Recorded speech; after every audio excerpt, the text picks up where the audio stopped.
তাই 18 চনত তাই নিৰ্বাচনত জয়ী হৈ আমাৰ প্ৰাৰ্থী হয়।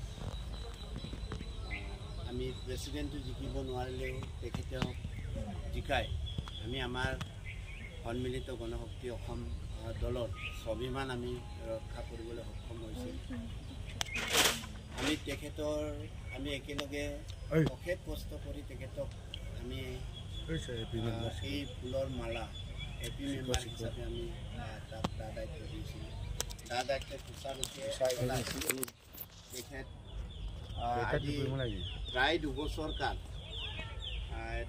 দুৰাগত ভুগি যোৱাকালি 4টা বজাত গধূলি বিয়লি 4টা বজাত মানে শেষ নিশ্বাস পেলাইছে আৰু তেখেতৰ যোনটো আমি হেৰুৱাইছোঁ আমি বহুত ডাঙৰ ক্ষতি আমাৰ দলৰ অঞ্চললৈ আমি গণ্য কৰিছোঁ।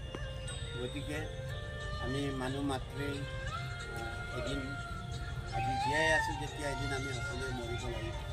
সেই বিধিৰ বিধান মানি চলি তেখেত তাইও এতিয়া আমাৰ মাজত নাই। গতিকে য'তেই যাওক তাই যাতে শান্তিত থাকক, তাইৰ নিচিনা আৰু আমাৰ কোলাজান জিপিৰ আঞ্চলিক পঞ্চায়ত চিচিগড়গাঁও আঞ্চলিক পঞ্চায়তৰ আন এজন সতীৰ্থ আমি সৃষ্টি কৰিব লাগিব। গতিকে তেখেতৰ বিদেশী আত্মা সদ্গতিৰ কামনা কৰি আমি সকলোৱে তেখেতৰ এই শ্বহীদ বেদীতে আমি সকলোৱে 1 মিনিট মৌন প্ৰাৰ্থনা জনাম বুলি আমি সকলোকে আহ্বান জনাইছোঁ। চিচিগড়গাঁও আঞ্চলিক পঞ্চায়তৰ আন এজন সতীৰ্থ আমি